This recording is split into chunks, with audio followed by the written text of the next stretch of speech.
So, this gentleman had a question, then I want to go to Dan in the back. Michael Collins, EnviroPorter.com. I have a question for Andy.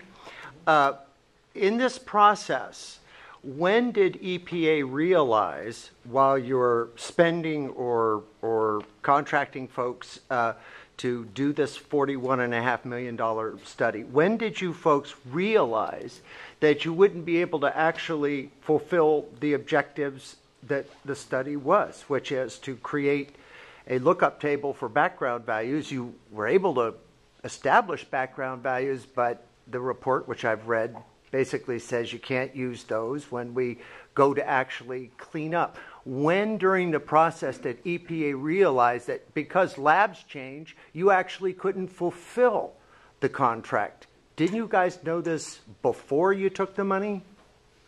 Well, I think you're mixing a couple of different questions there. Actually, we did fulfill the objectives of our investigation. We've characterized the site, and what we've stated in our presentation is that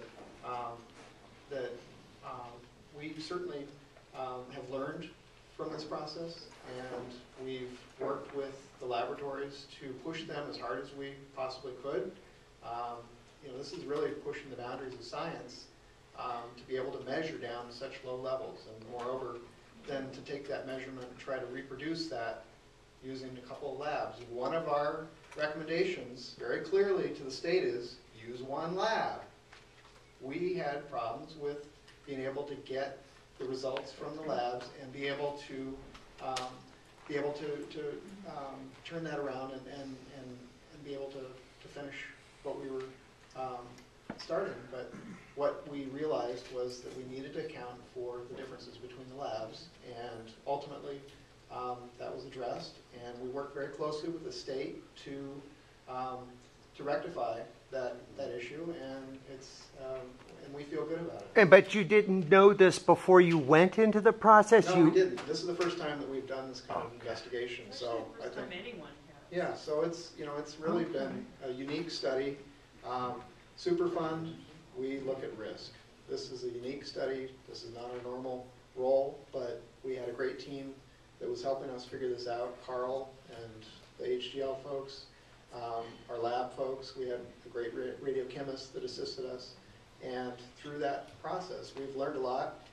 The lookup table recommendations that we provide to the state, again, are a cookbook that provide our lessons learned. They provide our recommendations. They do have the BTVs in them. They have worksheets in them. They say, look, you should be aware of this while you're doing this study. When you're doing the confirmation sampling, you need to be aware of these pitfalls. And we think with that information that they'll be able to reproduce the investigation. I want to take a few more questions before we move into DTSC's part. Dan, you had a question? No, I just wanted to explain something to everyone here.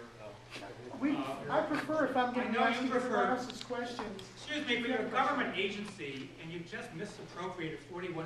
To say it can only be a question is an effort to suppress accountability. I don't understand. I mean, let me make my statement. We're not going to argue about it. Sure. Okay? So people need to understand. They got $41.5 million, and they were supposed to come up with a table of what was background, and that was supposed to be the cleanup level. Everything they detected about background is supposed to be cleaned up.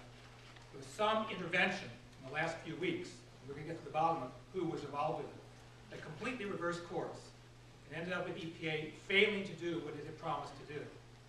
And that puts at risk the cleanup.